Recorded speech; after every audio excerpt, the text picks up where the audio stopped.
No more mother Africa, no more mother India, just mother Trini. My Mahuta Japlanted sugar cane, down in the Caroni plain, Ram Logan Master Bakashanai, Jahaji Pai, Brotherhood on the boat, Jahaji Pai, Brotherhood on the boat. All right, everybody, so this is where we are this morning, as I would have told you earlier. So Indian Prime Minister praises unforgettable welcome from TNT, Modi Mania. We would have shown you some of the pictures and what would have transpired yesterday following the Prime Minister of India's visit to Trinidad and Tobago. Of course, he's still here. There are expected to be some talks today. He's expected to address Parliament. He's also expected to receive the Order of the Republic of Trinidad and Tobago. However, there are some concerns, all right? So this morning we are speaking with Manwar Ali, former Imam and presently the Secretary of the Concerned Muslims of Trinidad and Tobago, and we also have Mr. Imtiaz Mohammed, President of the Islamic Missionaries Guild. All right, so we are going to get the local Muslims community perspective on the Prime Minister's visit to Trinidad and Tobago. Of course, over the past few days, there has been some concern about the Prime Minister of India's visit to Trinidad and Tobago. Gentlemen, thank you very much for coming this morning. Ms. Mohammed, let's go right to you. What are the concerns? Okay, so the concern is the Prime Minister of Trinidad and Tobago extended an invitation to the Prime Minister of India, Mr. Narendra Modi. Yes. And we have no problem with that invitation. We have no problem with him visiting our country. We have no problem with Trinidad and Tobago government engaging him and he engaging the government and so on any economic policies, etc., etc. Right? Our issue that we picked up is about the state visit, that is one, and two is the award of the ORTT, the Order of the Republic of Trinidad and Tobago. And those are the two issues that we have concerns about. Because if you are giving a state visit to, in this case, Prime Minister Modi, then you would think that some kind of statesmanship should have been displayed in the past, right, with the individual, in this case, the Prime Minister Modi. And we can extend that conversation to try and justify why we hold the view that he shouldn't be given the ORTT, right? And I would go to begin with when he became Prime Minister for the third time. In his oath of office, he would have said that I will do right to all manner of people in accordance with the Constitution and the laws, without fear or favor, affection or ill will. Now, if we examine a Human Rights Watch report, which was issued right after the recent elections that they had, and he became Prime Minister, you will see in that report where it says the Indian Prime Minister Narendra Modi's 2024 electoral campaign frequently used hate speech against Muslims and other minorities, inciting discrimination, hostility, and violence. The report went on to say, inflammatory speeches amid a decade of attacks and discrimination against minorities under the Modi administration have normalized abuses against Muslims, Christians, and others. Right?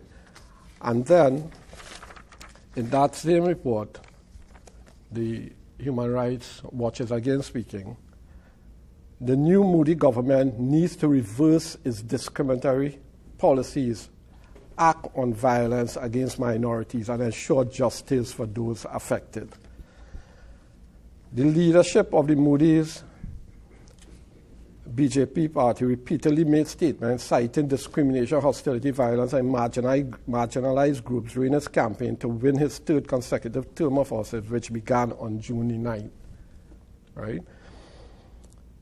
Several BJP state governments have demolished Muslim homes, businesses, places of worship without due process and carried out other unlawful practices which have continued since the elections. Right? So even up to today, these things happening.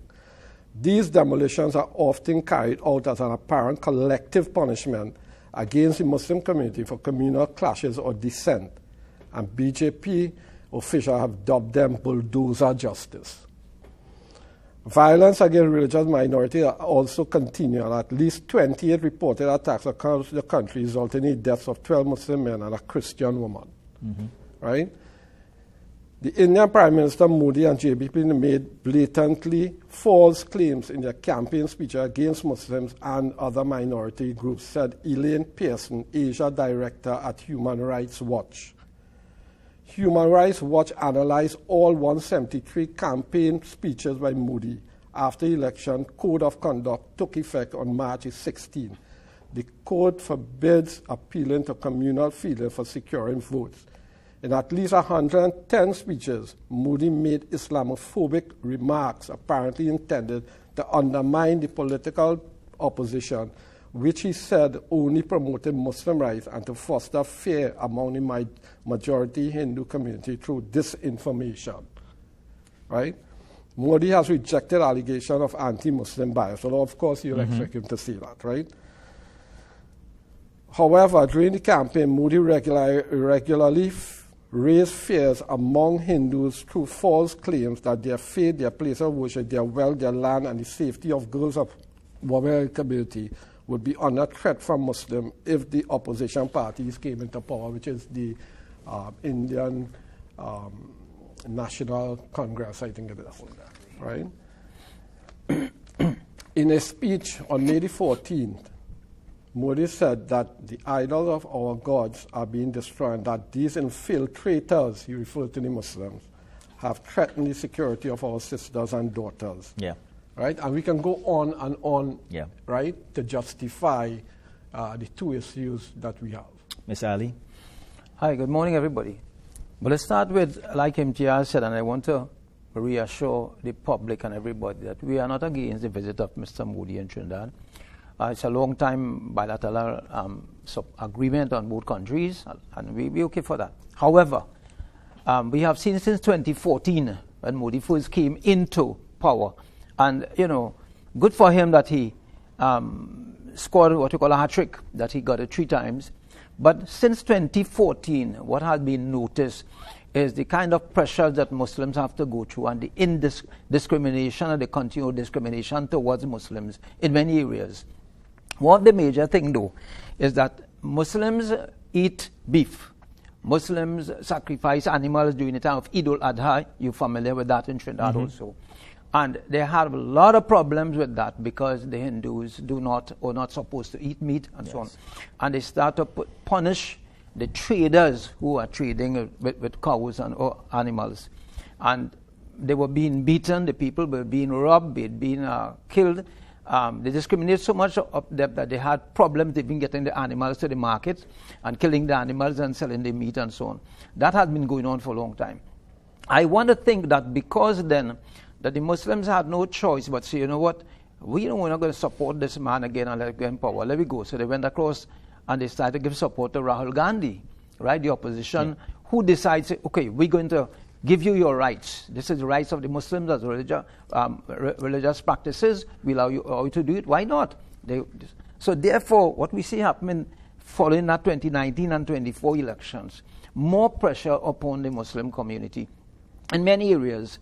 And one main area that even Asja pointed out that in their letter is that of the Waqf, W-A-Q-F. It is an endowment procedure. What it concerns that for centuries and many, many years ago, many people who had properties, well off, rich people, they would give like 2 acres of land, or would give a lot of land for the purpose of building institutions. Build a mosque, build a school, build a hospital. We give you a building, you can rent that, and the profit out of it, you can give it in charity. This is the principle of the Waqf system. or endowment system controlled by the Muslims. Of course, the benefit of it at the end could be given even to non-Muslims.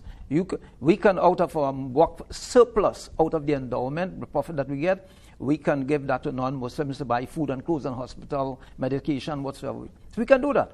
But what has happened is that on the 3rd of April in 2025, this year, the BJP party, and headed by Modi, they decided, hey, we want to take control of that. So what they do now is that come up with an act, and they said, the Muslims are controlling that for many, many centuries. We're going to change that. We're going to have non-Muslims on the board now. That's a dangerous thing, because the moment it happens, then this thing is going to go anyhow. And one of the things that is happening, and the Muslims are feared about this, and Rahul Gandhi in his statement talked about it. He said, no, this should not happen, because what could happen, and the Muslims are feared about it. The properties that were donated for endowment, for the use of the Muslim community, and even non-Muslim community to a certain extent, could be now lost, because the government of the day could say, hey, we want that. That's prime property. We want that. Yes. And that's the thing that happening. Even their cash that they have in a bank and so could be interfered with. So the problem is that I think that if Modi has to come in Trinidad, why is it we, and when you check the constitution, I mean up to last year when I checked the constitution of the country for the ORTT, it's supposed to be nationals of the country who have made certain contributions to the development and economy of the country. But you know, last night I checked out, seeing that we come in here this morning. I said, let me check this thing again. Did I make a mistake? And I saw in bracket, I don't know if anybody saw it or you saw it, and including non-citizens. I don't know where that come from. I can't remember it being debated and coming up. That has been an important subject for many years. Yes. And why is it suddenly we seeing it appear? I don't know where it come from. If anybody could tell me, was it ever debated that it include? So, I mean, we must have a problem with that. Yeah. What contribution has he really made towards Trinidad and Tobago in terms of our development? And maybe they made some contribution. I hear they talking about the vaccine and all that. Yeah. Other people did. About that. Other people did. Other people did that. So the point is just that why is it that has to happen? And what I'm saying, we have no problem with his visit. Yes. Okay. If he visits and of course, they're going to make some contribution towards assisting us. We can have bad in the economy in Trinidad and help us. Why not? Yeah. So, let me put this on the table, because I'm sure that some people may be thinking about this, and they are going to say, why are local Muslims concerned as to what is happening to Muslims in India? And they may say, well, Mr. Modi has done nothing to local Muslims in Trinidad and Tobago. You would have spoken about statesmanship. People may say, well, he has shown great respect to us in the past and even now. And I suspect, speaking to one of the government ministers yesterday, and you all did allude to this, about the economic state of Trinidad and Tobago. And I get the impression that this is not a trip really to discuss morals and spiritual values and things like that. It is to discuss business, because we know the poor economic state that the country is in. So again, why should local Muslims be concerned? And I'm sure it may be a rhetorical question, but people are going to ask that. Why should you all be concerned as to what is happening in India? Okay, so this is very simple. Mm-hmm. As human beings, we must be concerned about other human beings, whether they are Trinidadians, Tobagonians, or wherever else they're from. And if people are being oppressed, discriminated against, let me say, for instance, in Gaza, the situation there as it is today, the world is concerned about Gaza, right? Why is this? It is only human. It's all about humanity, right? Now, myself and Brother Manwar, we are two people who have been engaged in doing humanitarian work locally and internationally. Yes. We have flied the Trinidad and Tobago flag to areas with disasters, right? Earthquakes, you name it, right? And we have that passion for that type of work. We have engaged, we have seen, we have spoken to people affected by disaster, wars, civil unrest, etc., right? And this is no different, right? Because people at the end of the day are suffering. People are being killed unjustly, right? People, and it includes women, it includes children, and so on. For what? For people, because they are in a political situation as a prime minister, they have the power to say A, B, and C and get their forces and so on to act according to what they want, right? So it's not about, we are Muslims and why we care about Muslims in India, right? Yeah. So this is our position on that, right? What's the other question? It's based, not purely on business. Right. So like we said in the opening remarks, we have no problem with the Prime Yes. Minister of India coming here, right? We understand that they are one of the economic powerhouse in the world, Yes. right? And Trinidad and Tobago could benefit from that relationship and so on, right? But at the same time, if you're going to deal with a Prime Minister, which I have just read out Yes. several references coming from a UN report, from not a UN report, the Human Rights Watch report, right? And these are the kind of allegations and different scenarios where you have said certain things. I mean, in Trinidad and Tobago, if he go up on a political platform here, he would be, he will get arrested for inciting violence and so on. He could get arrested in Trinidad and Tobago. People will say, well, okay, under the Anti-Terrorism Act, right? So that's how serious it is, right? So, I mean, we have no problem with him coming to Trinidad and Tobago to do business and economics and all of that. We have no problem with that. Yeah, Mr. Ali. The human race, and I'm quoting from the Prophet Muhammad, peace be upon him, who said, it's like a body, a human body. Yes. When one part of it is affected, the whole parts feel it. If you're bouncer too, generally speaking, even the brain is affected to a certain extent, right? The Muslim community is like that too. The Muslim community is one body, and if one part is affected, the other parts should feel it also. What is happening in the Gaza, in Palestine, could happen in other countries because people doing nothing about it, right? And people are afraid to speak about it. What is happening in India also could happen here in Trinidad. Modi coming here, we're afraid. Sometime, if he given the highest order, everybody respect this man, he could influence our people here, our leaders, and influence them such that it could have an effect on the Muslim community too. That's what we are afraid about. We should not start something or allow something to happen just without a blind eye. Hence the reason we think it is important to bring it up. Do you know, just 6 years ago, and if we read, there's a book that was written by a gentleman called Zia Salam, author of the book, the new book that he wrote, Being Muslim in a Hindu State, right? In Hindu India. This man, in his book, I saw an article which moved me to tears, where a 9-year-old boy went to a school, going to a good school in the city of Agra, came home crying and telling his mother, today, you know what happened, Mommy? You know what happened today? The children started to poke me, and they started to bully me, and started to say that this is, and I want to quote the thing, he said, they use a term here to him, that how he is a Pakistani terrorist. Now this boy, his parents are Indians, born in India. Their great-grandparents and great-great-great-great-parents born in India. They're Indians from long centuries, the family made contribution towards India. The mother is also an author and a counselor for the schools and so on. Muslims, right?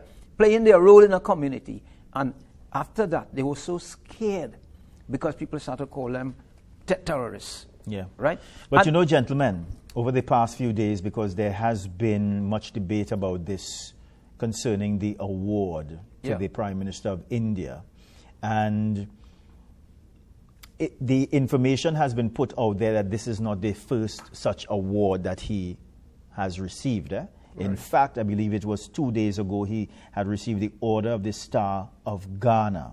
All right? And I believe that this is added on to 20-something other awards by world leaders, including the U.S., including Guyana, Barbados, and now Trinidad and Tobago. So this is something Well, I think that the narrative has been, well, here's what, that this man is highly respected by some of the world powers, you know, so it is nothing new.